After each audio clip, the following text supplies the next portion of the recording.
You checked out my socials? Did my research. All right.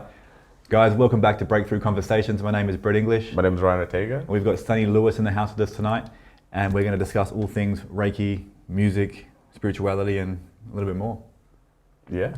Awesome, man. Thanks for coming down, brother. I really appreciate it. Thank you. you. Appreciate it, yeah. Yeah, thanks for having me, boys. It's pleasure.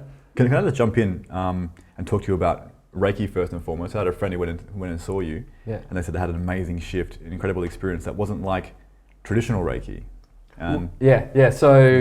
Traditional Reiki, I guess, so I'm like a level 2 practitioner. And so it starts off like level 1 is like when you get attuned into Reiki, and then you can do like self-practice, you can do practice on like your pets and family and stuff. Reiki 2 kind of allows you then to then go into and use it as a practice, you know, like we've got our own business where I actually practice from. And so Reiki 2 kind of allows you to go into more like intuitive a little bit. So I guess when you say like not traditional, it's more like it's still the same light hands on, but it's just like different hand positions, that sort of thing. So you can put your own sauce on it. Totally. And so there's I've been watching a few web series and different things lately and podcasts, and it's interesting because the whole Reiki side of things, some people add like their own little sauce to it, you know, the little touch. So I do a little bit of sound before I use like a sound bowl, and at the end I use a rain stick just to close everything off. So I guess that's my little spin on it.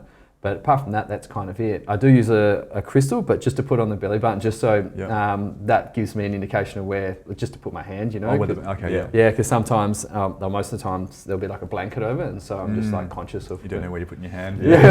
Too high, too low. Exactly. So, you know, I'm always conscious of that, just be respectful. Yeah, and so, but apart from that, that's it. But yeah, I know a lot of other people really do, they use a lot of crystals and, do a lot of other things in there. And then so the Grandmaster of Reiki, Phyllis Furumoto, she's passed, but I've been watching some web series of her, and she's basically, her thing was like, if someone starts adding all their own things into it, it doesn't become like the traditional Reiki in that sense. It becomes like Sonny's healing or something, it becomes something like that. Yeah, which is really, like it's unique, it's beautiful, and I think that's what everyone brings to the table as well. Yeah. What is Reiki for someone who doesn't know what it is? How would you explain it? So it's a good question because I have about 100 different explanations depending on where the person's at with wherever they're at with things. So essentially Reiki. So Rei means like universal. It's like loosely translated. That's what everyone says. So, Rei meaning universal, you know, like, and then Ki meaning energy. So like universal life force energy, they kind of say. So what we do is we tap into the universal life force energy. We simply bring it through the way I do it is that I bring it through my body, which it does. I filter it through my heart, that energy, and then comes out through my hands. Yeah. That's just my own little take of it. This how I kind of do it. So like I breathe in and breathe that energy in, and then like coming from above or to the top here, and then through my heart, and then out through my hands. So it's just like love energy. It's that pure love, like life force energy coming through. Yeah. So the heart's like a transformer of this universal power for the human. That's kind of how I do it in my thing. Yeah. But I just keep it really simple. Yeah. So. And an explanation that I use quite a lot, depending on the people, but I say that, say you're a car battery and you've just like left your lights on or something, and you've like, you're gone, you know, you're a dead battery. So you call up the RAC guy, he comes along, he pulls up, and he can't like fix you without putting jumper leads in. So from the way I explain it, the RSC guy is like the universal life force energy. He's the he's the guy there coming to help out, and then I'm the jumper leads. Oh, okay, Simple like that. Okay, fair. Yeah, so that's all I do, and then that between the energy and you can like then start your own healing process. You know? Yeah. What's the history behind it? Where is it like centered from? So I'm going to have to put this a little bit broad. Mikao Usui. So it's a Usui system. So there's a lot of sort of mixed up history there, but from what I understand, what I've been trying to find out myself is that he was in his 40s, from what I can understand. He was like a traveler. Like he used to like go around and do lots of traveling with his work and whatever he did. So this is back in the 1920s, I believe. And in that time, he obviously didn't have a life purpose. He wanted more out of his life. He was obviously seeking something more. And so there was a mountain in Japan, I think it's just out of Osaka, I can't remember the name off the top of my head. And he went up there to find himself. And so he went up the top of this hill, he like meditated for 20 days. I don't think there was any food or water in, there must have been water, but but like went hardcore. And in that time he had that spiritual experience, and that led him to accessing the Reiki. And then he came down the mountain and then started like giving it to people and started healing it, and then like helping people with their own healing journey. And then the war came along, and then he actually trained one of the, it was like a medical doctor, I think it was, in the Japanese army. And so he kind of like, so he was, Mikao Usui was kind of looked after a bit, I guess, because he was in the army, had his student, I guess, coming through. And then so from there, then that was kind of like the lineage, and then that went down and down, and then eventually got over to Hawaii through Sensei, was it the Takada? Yeah. Sensei Takada. Yeah, and then she allowed that came to Hawaii through her own healing experience. There's a whole lineage of the main Reiki practitioners that we follow through. So it's part of like my lineage as well. So that was really hard to. That's pretty so there's a lot. So it starts off in Japan essentially. Through Mikao Usui, and then it's been filtering down. That's a dope story. Yeah. Glad you asked that question. So, but the really interesting thing is that so it went over to Hawaii, and then Miss Takada had to actually change the style of it a little bit, because Americans weren't so. Because this whole thing where Reiki system, there was like missing parts, and there was a lot of missing stuff for me as well, like spiritually. I'm like, hang on, I felt it should be more intuitive, and along my journey, then I started looking into it, and I found out a lot of other people thought the same. So the original Japanese way of doing it was actually different to what was put out into the Western world. It was just a bit too woo. So rather than using intuition, which probably wasn't big back in those days, they kind of altered a few things. So that's why they brought in like the full proper hand positions that you learn in Reiki 1. They all had to alter it a little bit. That makes sense. Oh, okay. Wow. What is the practice that you use to really pull in that energy and get it flowing through your body? So it's really, really simple. And this is, so my Reiki master, Roger Weston, he's like 80 years old, right? So I'm just going to like do a little bit of attack and come back. Yeah. I'm just going to tell you. So I got into Reiki in 2016. I did my first Reiki course with him, and through a lot of other reasons, which you can jump into later. But so I was drawn to him. It's a very woman-dominated, as you know, the spiritual kind of healing or spiritual community in a lot of women. A lot of women, and so the men are a few and far between. So I was like, I felt I need to go to him. He was. Well, I did a quick maths. It's 2020 now. He's 80 now, so 74, 73, something like that. Yeah. Thank you. So he, I went to him, started off with him, and he was like so chilled, so relaxed. Just like he would speak, and then he'd kind of like sit there and you're like, oh, come on, what's going on next? What's happening now? Where's the energy? How am I going to do this? And then literally it's like, this is not about spirits, this is not about this, not about that, not about crystals, not about all this stuff. Just come back. It's simply you're channeling energy. That's it. And so he's like, and so of course we're like, so how do we do it? And then he's like, you just ask to turn it on. And I'm like, what? Just turn it on. And so when I did that, I was like, well, turning it on is just not enough for me. I'm like, I have to do this thing. More action. So that weekend, I still remember it like it was like it was yesterday. I pictured it like a tap getting turned, and then that allowing it to come through.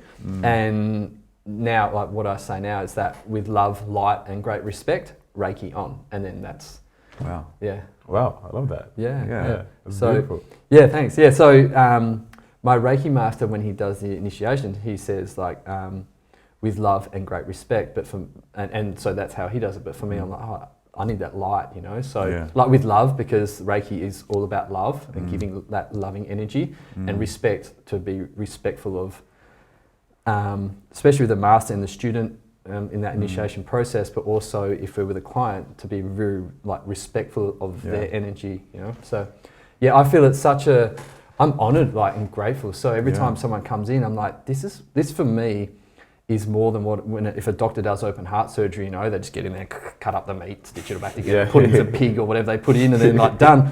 But for me, I'm like, someone's allowing me to work with their energy, you know, in their field. I'm like, that's massive for me anyway. Yeah, it is. That's all right. Yeah, you know, it's really massive. I'm like really grateful every time I do a session. Yeah. You have great reverence for everyone you're dealing with. Yeah, that's yeah, nice, because I start off with love, light, and great respect, and of course, light. We're working with the light, you know. So yeah. Wow, man, I can really feel your authenticity and genuineness. Yeah, I'm getting buzzed up now. I'm getting excited. But like, that guy sounds like a Jedi master. Oh, dude, he lives and breathes it. Obi-Wan. Yeah, well, he's 80, and so before COVID, you know, like he was 76, I think. Before he goes treks up in Nepal by himself, leaves his wife and stuff home. It was kind of one of the reasons why I recently went on my solo soul journey up north, and part of my kind of getting around it with my wife, I'm like,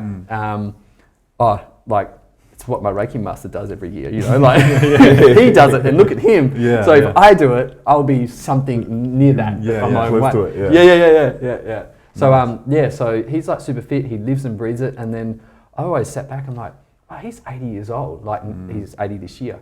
Wow. And I was like, wow, if I can be 80 years old, or even 70, even 60, and be like.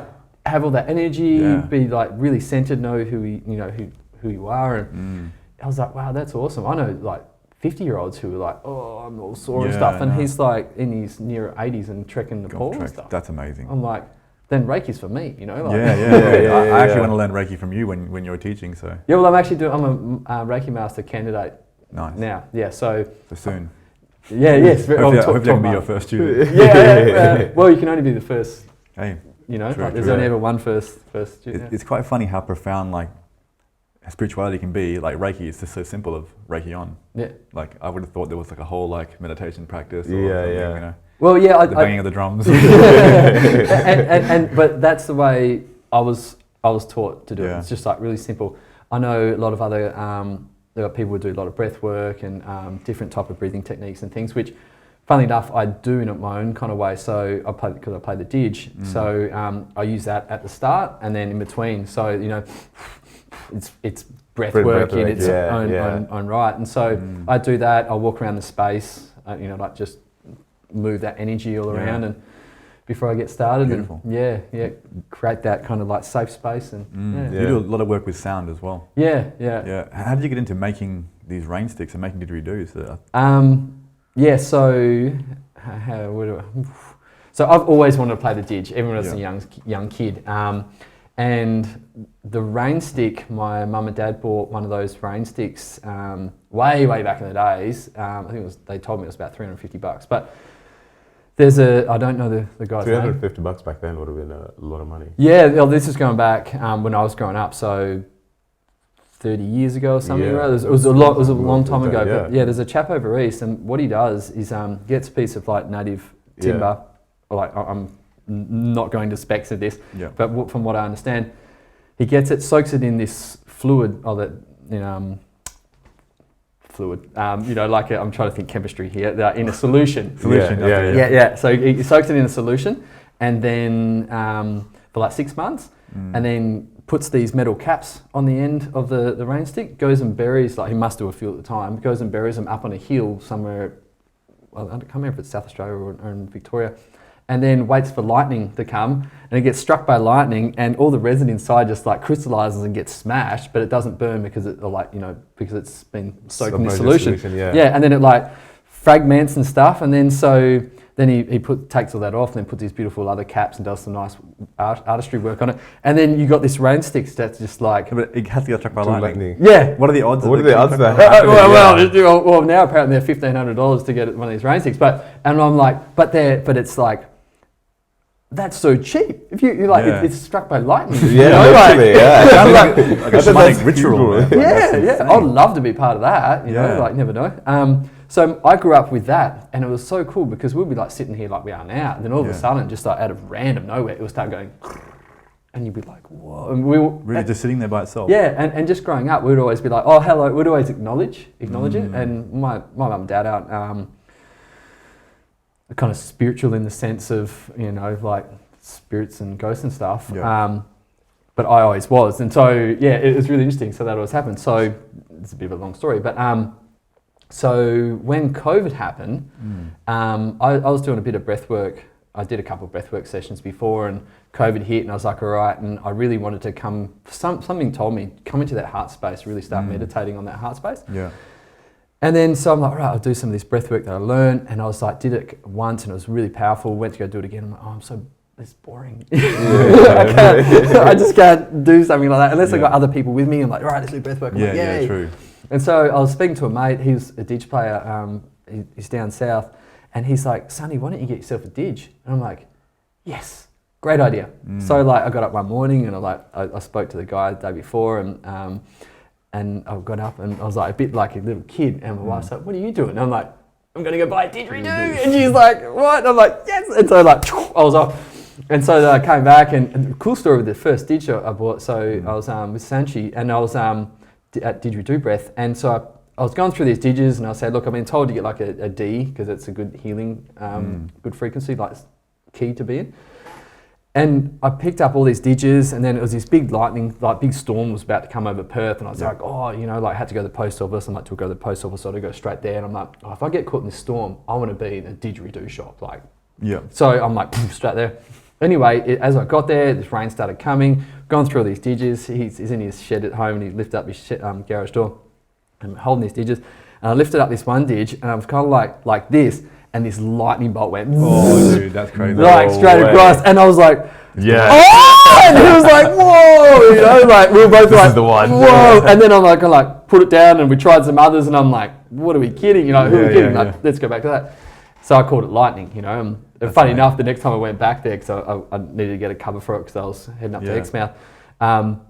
He opened up the garage door, and there was another storm happened that became not as big, but another one. Yeah. And he, as it comes up, he's standing there with like 5 or 6 didgeridoos, like, quick, take them!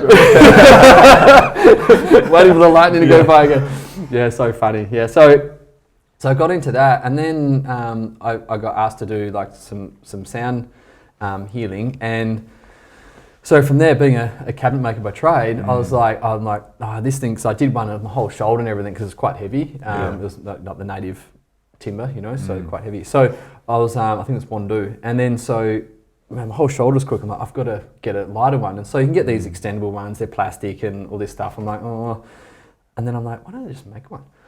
And so I kind of did my research, and I came across the agave flowers, and then so I'm like, oh, that sounds really good. And then I went and found some with a mate, and went there with like thongs on and board shorts after going on the beach, and I got cut up as hell. I'm like, yeah, and I was in there. It's part of the journey. Yeah, and then so collected this this agave, and then made my first didge, and it worked, and it popped, and I was like, yes, that was epic. So when you found the agave wood, was it already hollow, or did you have to? No, you have to hollow it out. So it's a flower. Oh, yeah, it's an agave americana. So they're classified as a weed here, but they've got these awesome spikes on there, and I always get bloodied up, and every time I go there, so it's like I always like put it back to the plant as like you know my gift to them of you know, give and take, and really honour the spirit of the plant. When I do take on, I only take ones that are dried. So essentially, it's the flower stalk that comes up, and you've got the seed pods. So when the seed pods drop, the whole plant, the flower die, like everything dies.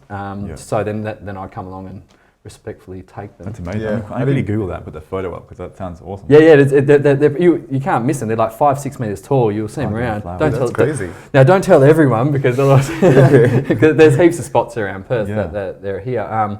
Yeah, so I use those. They're almost like balsa wood. They're super light. Yeah. And what happens is they get like Is that them? No, not that one. Oh, okay. That one. Okay. Oh. No?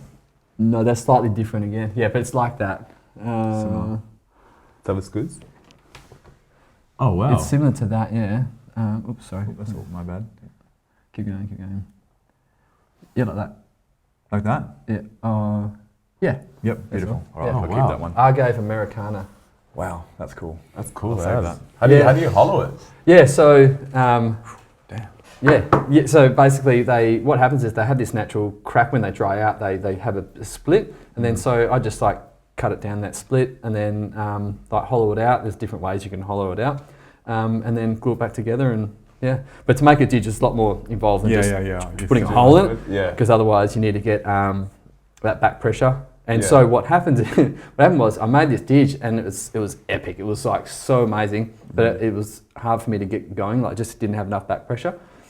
So I was down south, and I kind of near this dam, and I was playing. I'm like, look, I'm sorry, I'm going to have to like do something with you. And it just came to me like, make a rain stick. You know, thinking of my mum and dad's rain stick that I grew up with. You know, Did lightning come in the sky? Yeah. No. Lightning bolt in here. Went boom. Well, go make a rain stick. And then so I did the same kind of process for the ends, and I've refined it a lot now. And did what I had to do to make a rain stick. And well, what do you put in there? Are there just ball bearings of some kind? no, but that would be like pretty cool. Okay. Ding ding ding ding ding.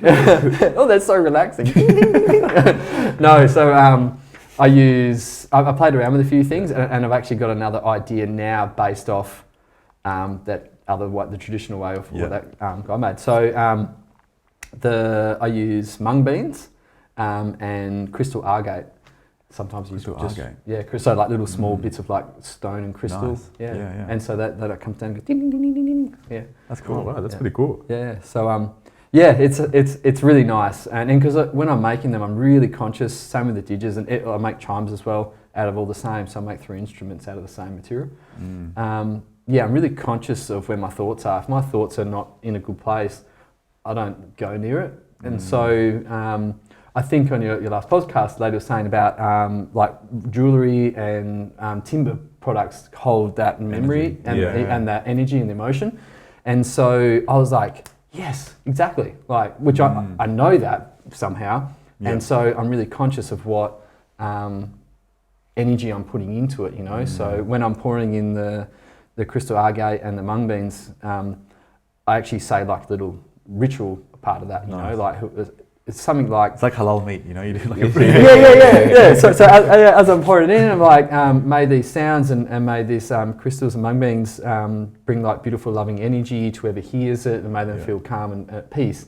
And then, then I cap it in, and so it's really special for me, that process, you know, a little bit of ceremonial stuff in there, I guess. So that's beautiful, man. Yeah, that's crazy. Yeah. It's very interesting. Can we jump into your men's group, your men's circle? Yeah, totally. I can talk about that stuff all day. Okay. I'm sure we can come back to it, but like, what made you start this men's circle? Okay, so there was a guy named Dean Power who was running men's circles over in Ubud, over in Bali. Yeah. And he came over to Perth. This is end of 2019, so BC. Before COVID.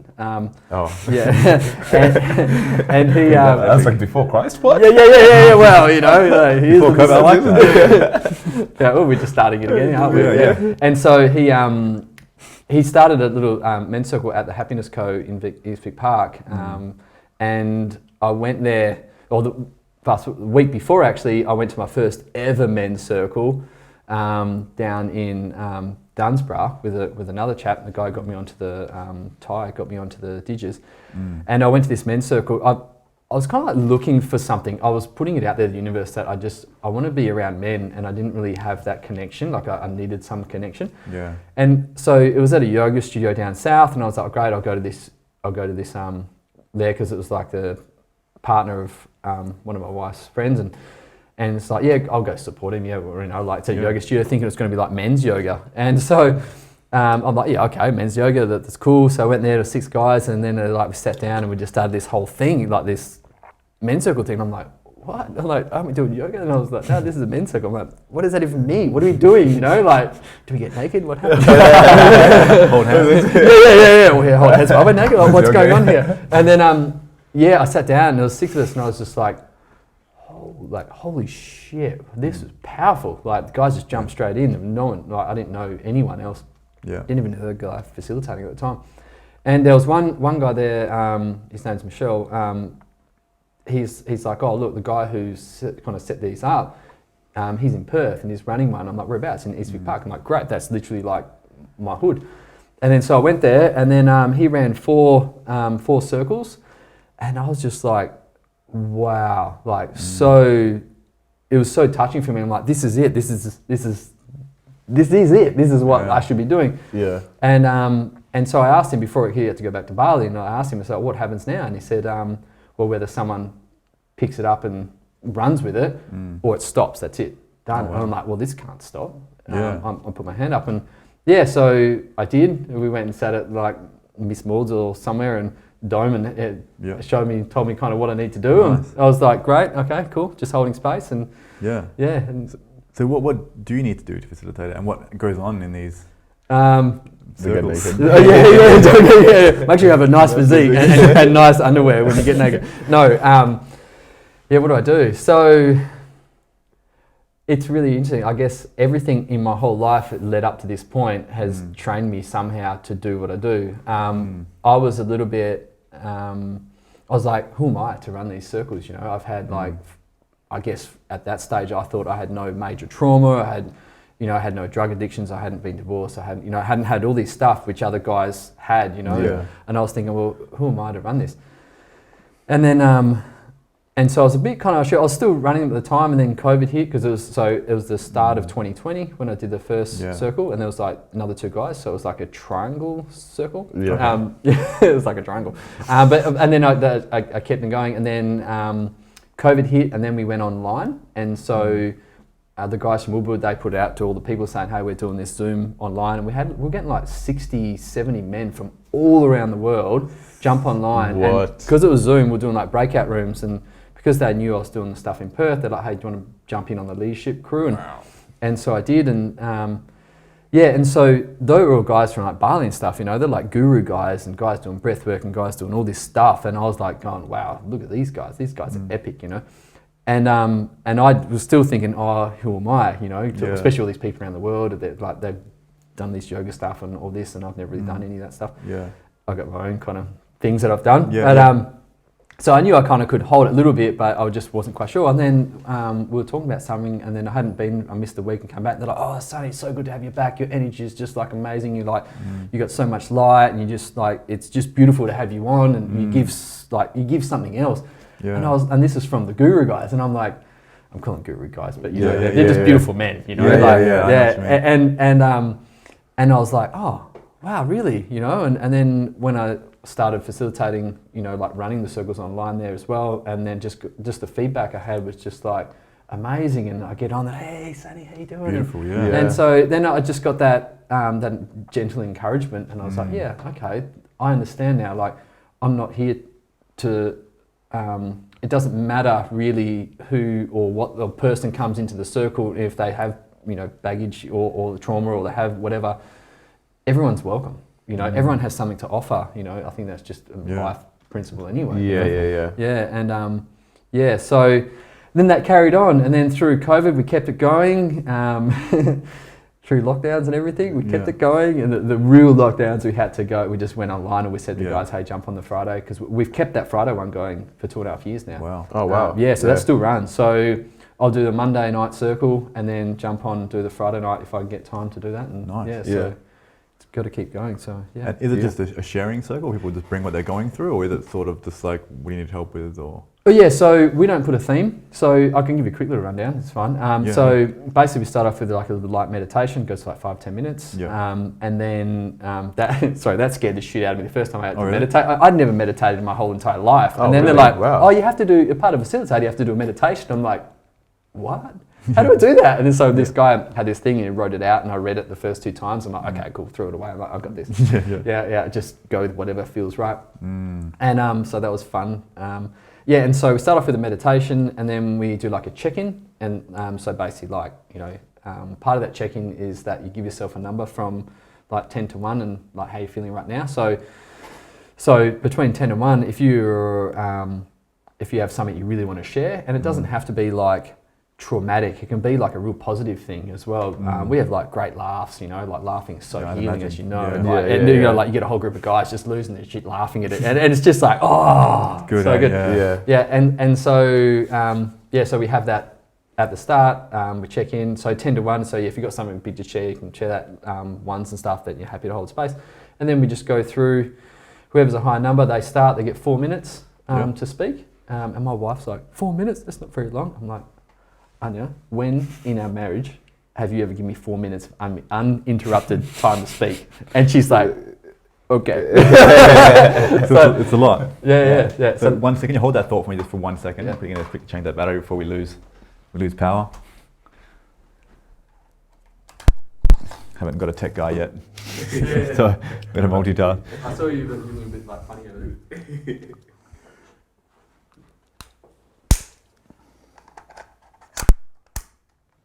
Excellent. Da. Sweet. Let me just quickly check while I'm here. All right, we're good. Yeah, so 4 minutes. Yeah. So the guys get 4 minutes to speak, and then after the 4 minutes, then we open it up to the circle. So part of that 4 minutes is that we don't interrupt the guy, like it's uninterrupted, because it's like when you're speaking, someone's like, oh yeah, I totally get it, yeah man, none of that. And so when we resonate with someone, we just put our hand on their chest, and so that while you're speaking and someone does like this, you're like, oh yeah, cool. Yeah, kind of like an acknowledgement. Yeah, totally. And then we open up the group, and then if anyone resonates, which normally there is, that's the biggest kind of part of it, that when guys resonate with you, that's that acknowledgement that they've seen and heard you, and then they share their own story. So we try not to judge. It's so hard not to judge, but that's part of the things that with no judgment, because everyone's on their own journey, and no advice. So part of that too is that we use I statements. So that's been one of the biggest takeaways for me in the whole thing, is that no advice. Yeah. No, I've realised I've been given unsolicited advice. It's a tough one, isn't it? Especially my little brother, poor guy. And then using I statements, so that stops giving that advice. So we talk in our own story. So I share about what it's like for me, rather than say, when you go to the shop or something and you fall over, and rather than say, when I went to the shop I fell over, that kind of thing. It makes it my story, so therefore it's not giving advice. And so for me, talking in that I statements, even now, like in general speak, I just noticed when people aren't, my wife does it, I pull her up, I'm like, are you talking about yourself? Who are you talking about? You're talking about we and them. Like, we, them. Who you mean, Like, you gotta own it, right? Yeah. Like, and if it's me, tell me. Don't be like, them or something. It's like, if I've done something wrong, say me, like, I don't care. Well, I do, but So we don't give advice. And then, so once that guy's finished his resonation, then we just take a deep breath and acknowledge their share, and then we move on to the next one and do that over and over until we kind of get close to time, and then check out. Okay. And so it's really simple. It seems really simple, but wow, it's powerful. Really healing. Yeah, we had 16 men the last circle we just had. I run it every week, and kind of like 3 weeks before I went away on a holiday, and the guys still ran it, and so I was like, look guys, I'm going away for 3 weeks. And they're like, well, we've got to keep running it. And I'm like, oh, awesome. So they all put their hand up and jumped in and ran it. We gave them the key to our place because we do it at our wellness hub. And so they kept it going. And then when I came back, I think we had like 4 guys when I came back. And then, because that was when the whole COVID thing was really kind of kicking in. I think everyone was a bit kind of like, oh. Cautious and stuff. Yeah. And then the next week we had 11, then we had 14, and then 16 men came along, and it was like, wow. It was huge, Yeah, and it's cool because the guys have been coming, it was quite a few guys have been coming for the last 2 years.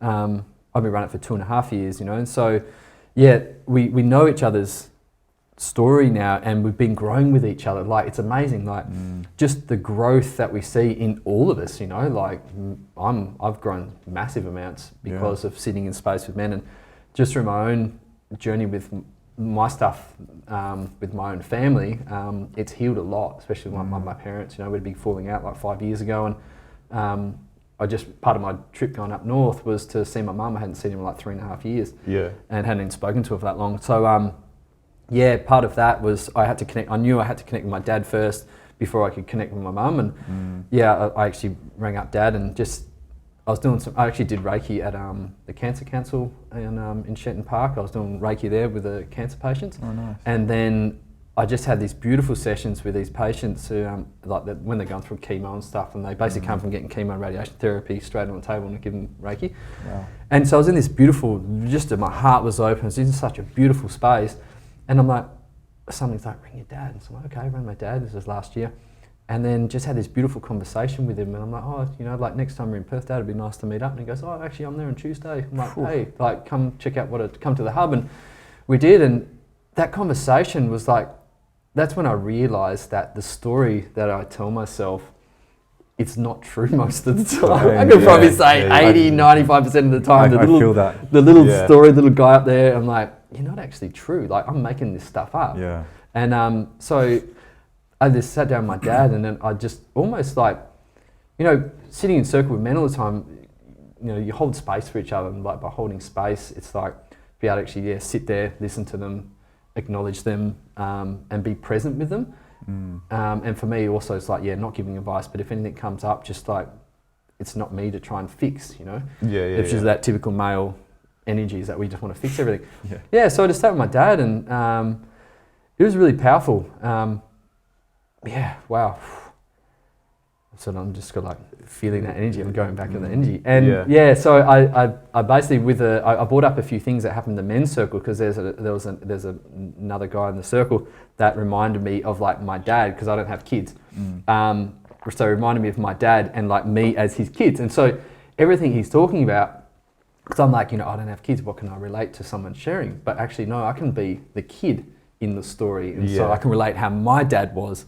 And so I brought that up with my dad and a few things. I'm like, look, because of this happened, we actually helped another guy with his circumstances in his life, and he's like, oh, really? And it's like, like we share it deep, and so that was really great. And I just gave him the space. Said, Dad, one of the shares that came up in the circle was like, we're talking about our dads, and it's like, one guy's like, I knew 2 stories of my dad as a kid, and I was like, and then I like resonate with that. I'm like, I don't know anything about my dad as a kid, like nothing. And so I asked my dad, say, look, Dad,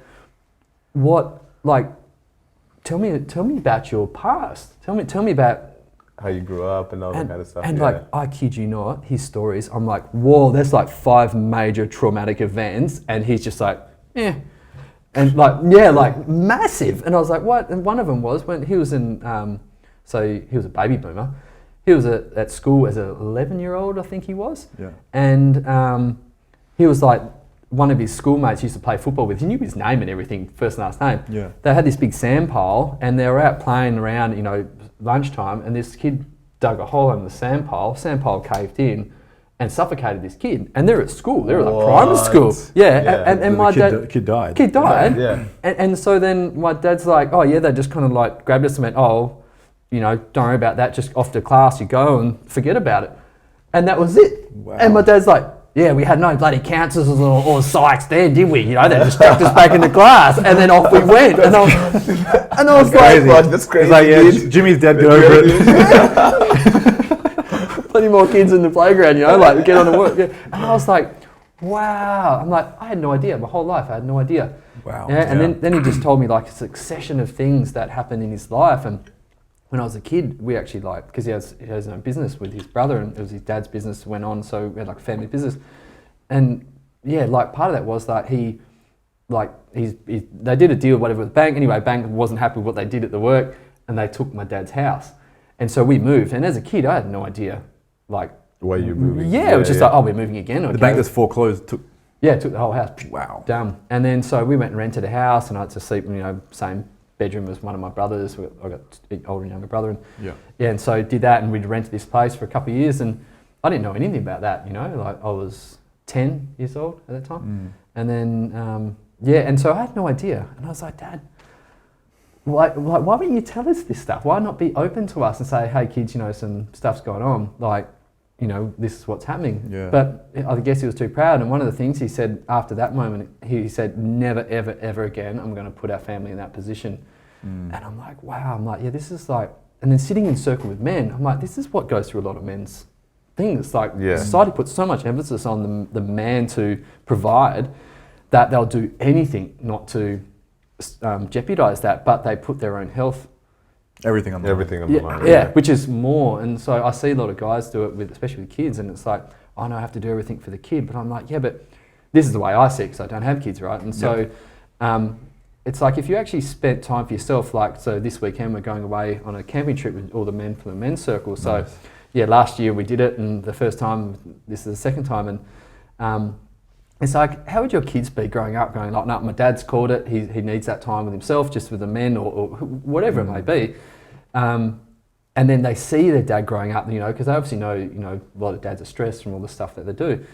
And then to actually go, no, I do this every Monday, and then when we have a time to go away, I'm going to do that. And I was like, I put myself in the kid situation. I'm like, that'd be awesome to see my dad going, yep, I'm going to do like stuff for myself. So then as the kid grows up, they're like, oh no, dad took his time to look after himself, I'll do the same. Yeah. This is just how I...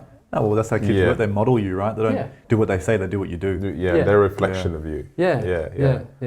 So it's really beautiful. Yeah, it is. It's amazing. What's it called, the men's circle? Like, is it Manhood Perth. Manhood Perth. Yeah. Beautiful. I'll tag that. How did your dad process all this? It was just kind of like chuck in the back of their mind and just keep going. Yeah. Like his dad came back from the war and was a very violent alcoholic, and so he even grew up with that. Like, just sharing his story. You know, I don't want to share too much of my dad's story, but it's kind of like that was the generation where, so he watched his mum get beaten.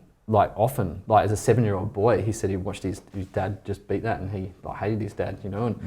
And so I asked him too about our lineage, you know, where does the Lewis name come from? And he's like, I couldn't give a shit. It's like, it's Irish or something. I'm like, well, actually, Lewis is Scottish. There's a whole section of Lewis up in Scotland. He's like, well, I don't care, you know. Like, and I was like, oh wow, okay. And then so I'm just like, yeah, that's that generation where they were just brought up with not, you know, like push down those emotions. Oh, my mum used to say it, or like, you know, I think everyone's guilty of it. It's just what they knew at the time. It was like, oh, toughen up, princess, or take a thing of cement. I think they still use it today. And it's like, get on with it.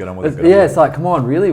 People still saying take a glass of cement? I'm like, that's the biggest load of bullshit. It's like, you come sit in a men's circle with guys who are like, that's the shit that we're dealing with now, you know, because it's like we never got to deal with our emotions. I'm like a rock. Like, it's so hard for me to cry. You know, I cry if I watch a movie or something. And you try to force it down. Like, Don't cry. Like. Actually, you know what? Is that one tear that comes out?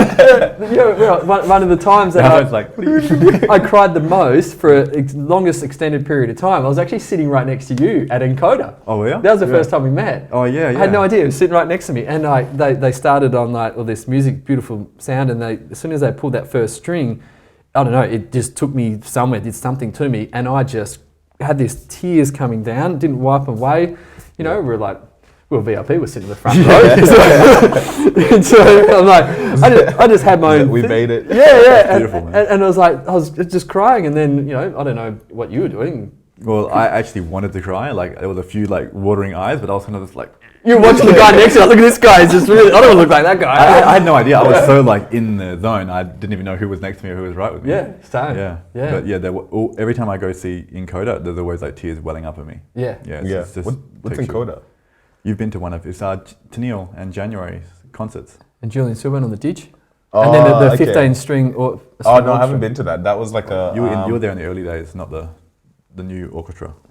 Oh, okay. Maybe there's one coming up in July, so we'll get tickets. I got an invite. Yeah, it's awesome and so powerful, and so that just brought out emotions in me. And I'm like, I'm not going to fight this now. I'm just going to release. I'm like, this is a beautiful place. I felt held. It was like 200 people there. Yeah. And I felt held in that space for whatever reason, and just knowing that the girls up there sitting on the stage there, and I have a lot of love for them, and I knew that, you know, like, Dave creating that safe space for us to release, and that was amazing. So my first one of my, I could guess you could say it, my what's the word? Public display of emotion was with you sitting by my side. Hey, there you go. Yeah. Hey man. Yeah. No, nice. that's amazing. Yeah. We go deep. We don't even know it. Our spirits and guides are like kind of like no, it's good. It's interesting, hey, like displaying emotions publicly. I joined a group called Amongst Men. It was like a dance group and a share circle and all that kind of stuff.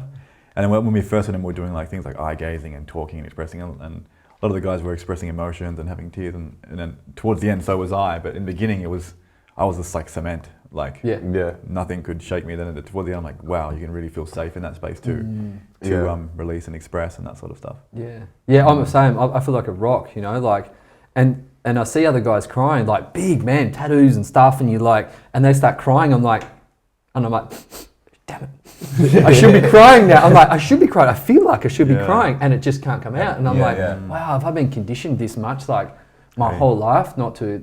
And yes, like I'd have to be yes, you know. Or unless I'm just a hard bastard and that's just what I'm meant to do. Because I've been with, I guess it works. I've been with a lady who had motor neurons, and she came for a Reiki session, and she was just telling a story, and I'm like, and I was sitting next to her. She was in a wheelchair, and she was talking to me. We were just looking out the front after I finished the session. She goes, "Oh, it's so refreshing, Sonny, to sit with you, and you're not crying or, you know, trying to do something or other." And I'm like, huh. And then it kind of dawned on me, like, oh, maybe it's okay not to cry all the time, you know, because I should be crying now. What she was saying, it's a really sad story. And I was like, huh, okay. So my power of not being able to cry just paid off. But, you know, like, she's like, oh, normally you're holding back tears, like, damn it. This is the time I need to express. But yeah, so I guess, cool. Maybe there's a time and a place that you just be guided intuitively to, because I think like the society has programmed us, at least men, not to express their emotions. It's kind of like super duper suppressed. Well, I know that.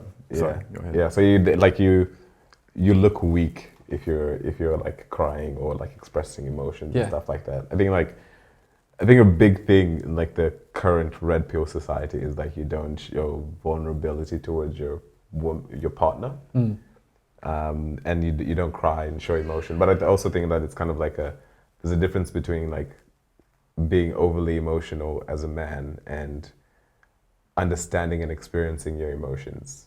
I think like we just don't understand or experience our emotions because we've always been taught to suppress them.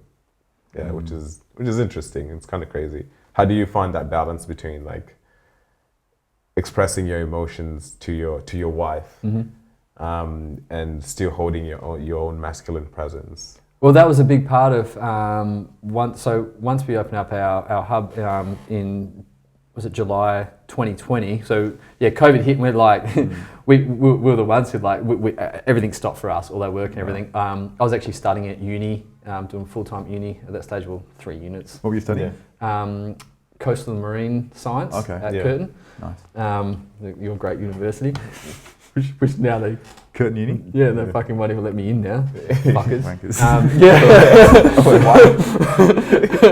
Why? Oh, because I haven't been inoculated. Are you serious? You can't go in without being... I had no idea. I didn't know that. Yeah, I'm like really dark against that. It's like pretty much almost made me go like, why would I go back to university if they're such short thinking? I'm like, they've got one of the best genetics labs like in Australia, if not, you know, like around the world. And it's like, can't they be like, oh, let's just like do some of our own research and find out what actually is going on, and then we can make a decision. You know? I got a story for you.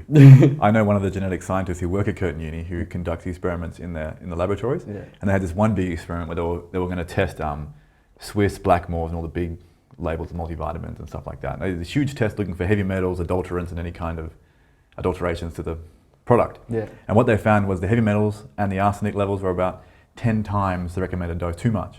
And they also found human and animal DNA. In what though? Multivitamins and their herbal products in Swiss and Blackmore, the big ones. And they had all these studies done. They're going to do a peer-reviewed study and they were going to publish it. But before they published it, Curtin's like, no, we can't publish that. We're going to bury it. But it's illegal to bury it. You know. But she told me this because she was one of my clients at the time. And I was like, wow. I'm like, why would they do that? It's like because they know they couldn't handle the backlash from Swiss and Blackmores coming at them. So they're just. But isn't it wasn't even paid off? They just too much trouble. Let's just not post that. But isn't like Curtin funded by the government? Wouldn't they technically be fighting the government? Oh, there's Curtin's a private institution, I'm pretty sure, with the government funding and grants. The whole funding stuff is kind of like, you know, I started uni when I was 38, and then so I've had like this whole background of doing other stuff come in there, and I'm like, I didn't get my TE. I left school at year 11. I did year 11 and left. I didn't do year 12, and then went and did my cabinet making apprenticeship. And then so then this is the whole thing that really annoys me with kids coming up these days, like year 11 and 12, they're like, you got to get your ATAR. You know, ours was TE back in the day. You got to get your ATAR. Nothing else matters. You know, and I'm like, I just want to call bullshit on that. I'm like, bullshit. Like, and it's just like, I'm 38. Like I was 38 because I was a student ambassador at Curtin as well. Yeah. Like I really enjoyed it, and I went back there, and it was like I did a stat exam. So basically, like I went and did 1 hour or a couple of hours of kind of like knowing what I had to do, write out all this. I went and did an exam. It was like 3 hours or something. Wrote out the stuff, did that, bang, you're in. And I'm like, so 2 years of putting kids through absolute stress, one of the most stressful times of life when they should be out like enjoying themselves, and all you're doing is about school. I'm like, that's the biggest load of bullshit. Yeah. Like, why are we putting our kids under so much stress?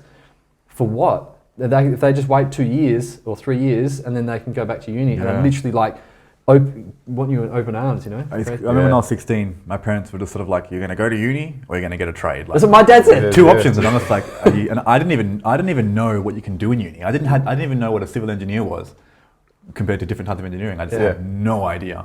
So I was like, oh, self-doubt, self-sabotage, I'll just get a trade because I'm a dumb cunt. That's my thought process, because like getting C's and stuff like that. And the pressure they put on you is like 2 years TEE, study, exam, this and this and this. And I looked at that, I'm like, hell no, like I'm just not ready.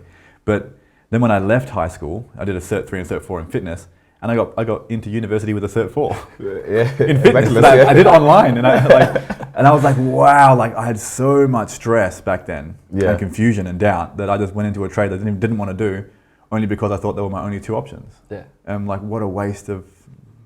Anyway. Yeah, and those 2 years. Good. Cry if you need to. It's okay. I gotcha. Thanks, mate. It's a safe space. And those 2 years, like where you go out and you just live and you get life experience, you'll learn so much more. Yeah. Like, you know, the amount of stuff that you learn, like when you're out and about, you get a job, or you just get a job, you travel. You just do something. Like obviously, if you're not just like just bum, you're not doing jack shit, it's different. But if you're just like, if you're traveling or you're working, like the amount of life experience, social skills, like interaction ability that you'll get is going to be invaluable. You know what I mean? So when you go back to uni, you have a better understanding of the world. So when you go in, you know, you kind of have a better idea what you want to do. You know what I mean? Like helps you navigate the workplace. Yeah, helps you navigate the world, man. Like you'd have no idea what you want to do in high school. Like, you know what I mean? Like, how do you expect like someone who's lived 16 years of their life to know what they want to do for 50 plus years? Yeah. It's insane. It is. Yeah. What made you sort of talked about going out and having escapades on the land and that sort of thing, and you go solo as well. What was the motivating drive to do that, and what do you get out of it when you're connecting with the land and those sorts of things? Everything. You get everything. A lot of quietness, a lot of, what would you say?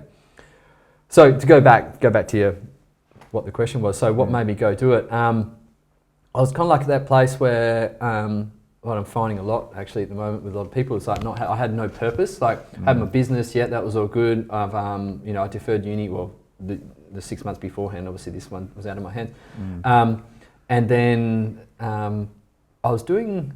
I did a Reiki share circle. We run Reiki share circles at our hub, and this one lady I never met before basically one person gets on the table and you have like 5 people doing Reiki on you. It's intense. Wow. It's like it's literally like it's like 10 hands. Getting your mobile phone and sticking like it's like 4 jacks into it. We're like, okay, charge now. You're just like convulsing. Yeah. Oh, it's so intense. So this lady came up to me afterwards, and as you know with meeting stuff, I guess I find a lot of Reiki people can tap into that because you are using that energy and other things. But she said to me, look, she pulled me aside and said, hey, look, you have this like huge mother energy. She goes, I'm not sure if it's your mother, because I hadn't spoken to her for that long, 3.5 years. She goes, I'm not sure if it's like Mother Earth. And I'm like, oh, that's interesting. So I just kind of like locked it away in the bank. And then another week later, I did another healing session with another lady, and she said the same thing. She's like, you have this mother energy going on. I'm like, wow, I never told her anything about that. And then probably another 2 weeks later, I was doing like a job. So I'm part of, I have a business doing the energy work, the sound healing stuff and aromatherapy. But I've also got, I do like my maintenance work because I've got to fund it. It doesn't like the first year and a half was like man, we had so much, it was so hard because we had 3 lockdowns and everything. I had the bank ring me up 4 times going, oh, you need to put some money in your account. I'm like, I don't know how. But we did somehow. We were like, oh, great. So now I found that balance between working on the tools and then doing the energy stuff. So I'm really comfortable with that. Yeah, so I was doing this work. I was painting this lady's fence. And then, you know, like when you're painting, I don't know if you know, you painted a lot, but literally it's like switch off the brain, go into the, I know you told me the other day with the left and the right brain. I was in some side of the brain, maybe in the middle somewhere. Yeah. And I was just painting and it was just like, it must have been a clear channel and this thing just hit me. It was like, go see your mum. Literally that were the words. Wow. It was like, go see your mum. And I was like, that's my purpose. Like, it was instant. I'm like, that's my purpose. Yeah. Yes. And then I'm like, okay, how am I going to do this? I'm like, when am I going to go? What am I going to do? And spoke to my dad. And I knew at some point he was going to be like heading down south from up in Broome, live up in Broome. They got a place in Albany and they were going to head down there at some point. How long had it been since you've spoken to your mum? Yeah, good 3.5 years. Yeah, okay, it's quite a while. Yeah. And so, yeah, it's been a long time. And I could feel it, man. Like my mum and I have this, always had this connection where we could feel each other's energy almost like, It was very powerful, my mum. So every time like I was hurting, I knew she was hurting. You know, like birthdays we never contact each other, Christmas time. And I knew that was a time when mum loved us kids. You know, we had 3 boys, she had a beautiful family. We were always the family that everyone would come to, you know. And then people would come to my mum and dad for guidance and stuff and all that sort of thing. So I saw that over the years and I loved that. We were a real tight family and then it all just sort of broke up. Yeah, over like work, over the family business kind of thing. And there's a lot more behind that, but I'm not getting into that right now. That's a whole nother. Yeah. So I just decided, all right, I'm gonna like save up enough money so I have a month on my home loan, make a heap of rain sticks and things like that for that Anya, my wife, can sell while we're while I'm away. So trying to keep the hub, you know, because we've still got rent coming out of that. Yeah. And then I was like, I'm going to work my ass off. So I thought, all right, I'll give myself a time. And it was like a month and a half and I just worked my ass off. And it all last like 4 days. It went, all came together. And I was like, yes, so it's meant to be, right? And then it all happened. And then, off I went. And I hadn't even told my dad I was coming up yet. So my wife's like, you should probably let him know you're coming, you know, like, surprise. Right? So I was up in Northampton. I got to Northampton, just past north of Geraldton, and then it's like I gave him a call, and he was like, "Oh, like no emotion, just like okay," because he knew that my mum, you know, like wouldn't be happy if I just rocked up on the doorstep because it's been so long. Anyway, so yeah, long story short, I got to I did this really cool stuff. So there was this whole journey. So that was one of the reasons to go see my mum. The other reason was that our lease was coming up on Biota, like our business. And I didn't know what I wanted to do. And so there was a whole heap of things going on. Like if we didn't continue the lease, where would do the men's circles? And I'm like, oh, that's just going to be painful because it's such a beautiful space. The guys are comfortable there. So that was riding on my mind. And a few other things like just even our relationship between my wife and myself was really tough because of the financial side of things as well. And, you know, we weren't spending as much time as we would like to spend it with each other, you know, like, and so that was really tough. And yeah, so all these things were kind of banking up and like, I need to get away and be by myself, try and heal that thing with my mum. And then, and so off I went and really, and I wanted to connect with the country. So that whole mother energy that came through from this lady, the healer, I'm like, no, I need to, and I feel like doing like kind of a bit of a walkabout, you know, like I just want to be completely by myself and not be near anyone. I don't want to talk to anyone. I do that lots. And I'm always the guy at the caravan park or the campgrounds that, you know, someone rocks up like, oh yeah, you go, yeah, la la la. I used to be that guy. Oh really? Yeah. I was like, I just want to talk to people. I want to be near people. And then so I told the universe, like, I don't want to be near anyone. I literally, and it was awesome. I rocked up in Exmouth in the Cape Range National Park and just had this place to myself. There was like no one there. I did a couple of ceremonies on the beach and really beautiful, deep ceremonies, which I've never really kind of done before, but I just intuitively felt this is what I had to do.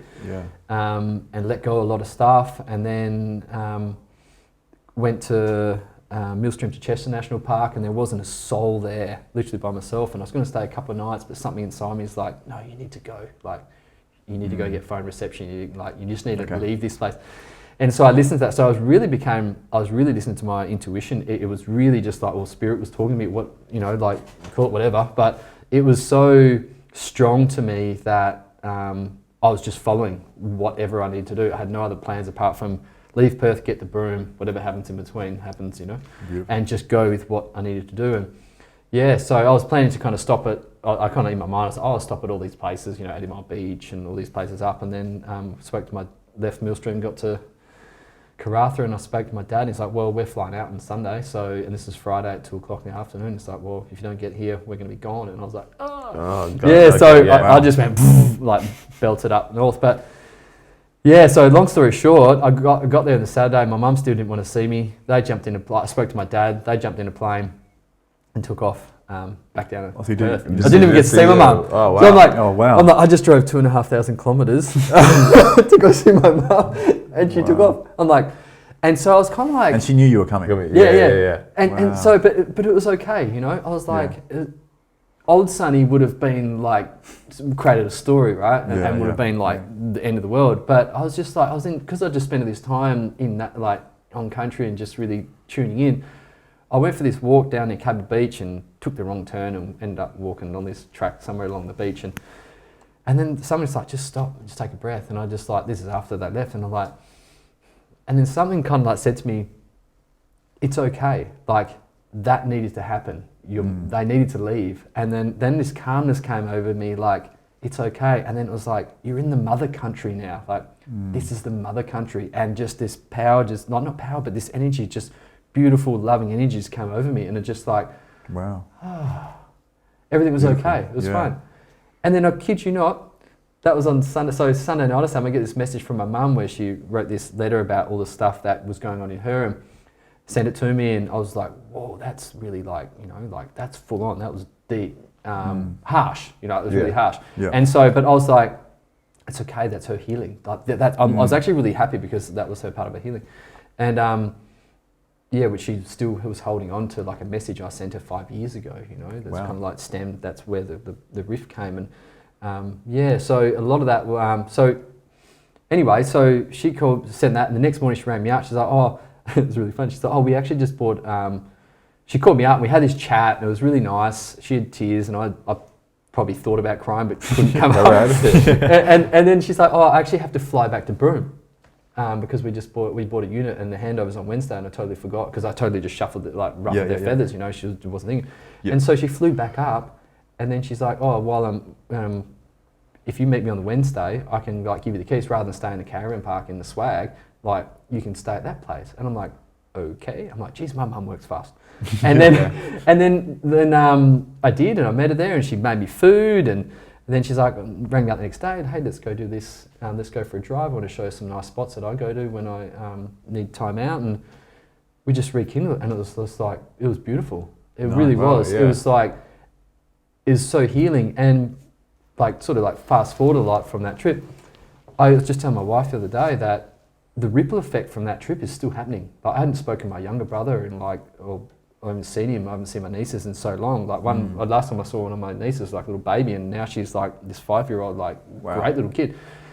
And so I've always said to Kurt, I knew part of my own healing journey and his was actually to reconnect again because we're like so similar. And only just the other day rang me up and said, hey, come around. And I'm like, he never would have done that if I didn't reconnect with mum. And then I spoke to my dad and he's like, yep, that's probably exactly right. And so all these things, so just getting my ego out of the way, getting rid of that story, which wasn't true, just has now created this whole big like ripple effect in my own life. And it's such a beautiful feeling, you know, like, and just, that's amazing. And that's not even talking about being on the country, man. Like there's so many things that happen to me just connecting in. I learned recently about, like connecting with, like I have this tree that I go, when I walk my dog every day, I call it my love tree and I connect to it. Like I've just intuitively been putting my hand on it, and when I do my Reiki, I don't call him many things, or like really anything, but the tree I do. So I call him my love tree, that when I'm on someone's feet, I ground myself and I can ground the client as well. And so I call him that tree for the groundedness. And so part of that exchange is that when I go see my love tree, I like connect with it, you know, like do the old wipe my hands under the armpit or lick it, whatever. Oh yeah, so mixing your DNA with it. Yeah. Don't mix up that and then that first. You know, go to the armpit and then lipids, you know, and then he's like, oh, we're all getting a taste of this. And then I connect with it. My dog's like running around. And so part of my exchange is that I exchange what visions or like what I've done that day, or, you know, depends how long it's been since I come for a walk, but I exchange what I've done. And so, yeah, that's my exchange with the tree. So they allowed me to help ground in when I call it in. Wow. And then I go to them and exchange what's happened, because, you know, they're the standing people, you know, they can't roam around and but through us we can, so that's really cool, man. It's like a form of, like, it's like shamanism in a sense, where you connect with the spirit and with the plant itself for an exchange to help you provide a better service to your clients. That's really cool. And so when I went to Millstream to Chester, I was walking in, I was like just acknowledging the spirits of the land and being very respectful. And so I did that to this beautiful, I don't know, it's like a white gum tree, and put my hand on it, and it was just like, you know, like connecting with it.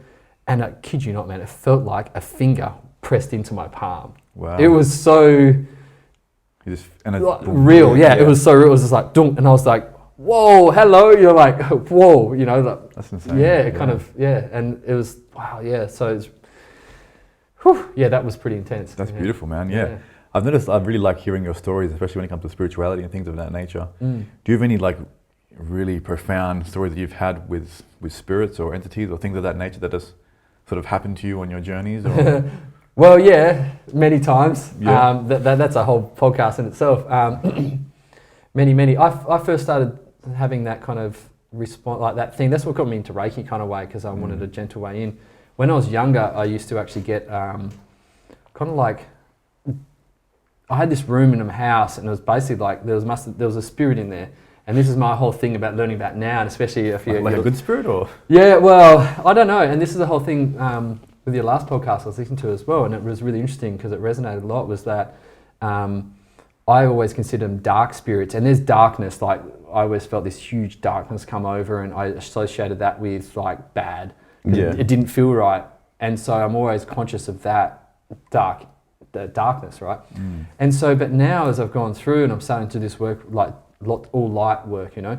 So I'm like, no, I feel I've got enough lightness there to actually go dance with the spirits. It's just something when I was away, I was like, no, it's time to go dance with the spirits, and not be afraid of the dark, because I have the light within me. Even if I go into and see that, like, you know, the darkness, I know I've got light there to protect me and guide me, you know.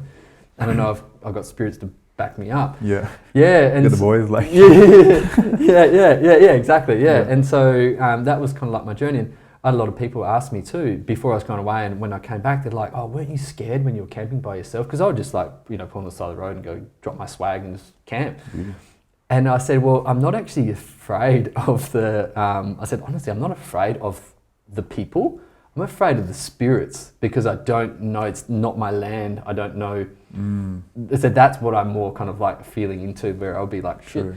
Anyway, something actually did happen when I was up north. I after that big run from Karratha up to, I was just like a couple hundred Ks short of Broome, and it was 9 o'clock at night. I was doing night driving, so I was doing like 80 kilometers an hour, sometimes 70 if a road train came along. Because like you couldn't see anything. And, or a kangaroo. And I got this really dodgy old ute made last century, and the headlights aren't that good. So as soon as I did the high beams off, I couldn't see anything. And so I'm like, 70 Ks is okay. If a kangaroo comes, I could probably just see it and brake. It might be down to 50 Ks, we're safe. And so it was a pretty intense drive. Beautiful, one of the best drives actually I've ever done. At night, just by myself and just taking in the smells and everything. And I put up this side at 9 o'clock, and this, it was like no wind. It was midges everywhere. Like I was just getting hammered because it's hot, so I'm just got like, you know, shorts and t-shirt on, and just got hammered. So I quickly set up my swag, jumped in, and then I had this little portable fan like that I sleep at, putting my swag, and because I got really sunburnt when I was in Exmouth, like so badly sunburnt, and so these midges, and I think I slept with a bunch of midges, and they were just smashing me, and so I had this fan on, and about 4 o'clock, I woke myself up. It's kind of like what happens when I feel something, and I was literally like, you know, that wake, and I felt this presence like huge. So this is the whole thing with the dark thing. It was dark, but it wasn't a bad. You can just feel if it's good or bad, right? And so I was like, no, it's okay, but there's something there. And I was like, and the first thing that clicked in my mind was like, turn the fan off. So I turned the fan off, Anyway, I got up, there was 4 o'clock in the morning at about 5 because I couldn't sleep. I was just like itchy with the midgies. And then I looked at my swag, I'm like, that's a bit weird. Like, and so I got it's one of the swags with the fiberglass poles at each end and the bit in the middle so it holds off you. And the fiberglass pole had completely snapped. Like snapped. It was just held together by the little, the little paracord that's in there, that little bungee cord that's in there. Yeah. And I'm like, I'm sure I would have heard that if it had snapped, you know, it was clean snap. Like, what? Anyway, and I've just thought, the spirit broke it. Cheeky bastard. But I didn't hear it, right? And then a few other things happened on the way. I was Why would it do that? They come there and be like, you know what, Sonny? well, see you later. So I've got a friend that's a medium, and so she did a healing on me, and I sort of told her about him, and I said, and I didn't tell her other things, so I knew this spirit was cheeky. It was just a cheeky spirit. I just felt that, and I even told my friend that came up with me on the trip afterwards about it, and and so she's like, oh, he's still with you. This spirit is still with you. You owe me a fiberglass pole. No. So she did this healing, and part of that was like, she asked, what's to do with the pole or whatever, and he goes, oh, the reason why I didn't hear it is because I bit it with my teeth. The spirit said that? I'm like, that's really cool. But why? Oh, because I had the fan on, and it was annoying him. Okay. True. Yeah, because I I got this thing there. Yeah, so that was pretty intense. Yeah. Out of the thousands of kilometers, like that fan. Right? Oh, but it's pretty loud. Actually, it was so good. Yeah, it was just the biggest piece. Man, the Indigenous talk about this. I went on had a little session with this Indigenous guy from the Noongar tribe, and he was talking to us about the DNA mixing and introducing ourselves to the land spirits and that sort of stuff. And they often talk about some cheeky spirits that hang around, and some people talk about land spirits that are very, very powerful spirits that if you perform healings or spiritual rituals on their land without their permission, they can really let you know about it in all kinds of ways. Like I've heard of a lady doing a healing on her daughter when she was on some land when she was advised not to,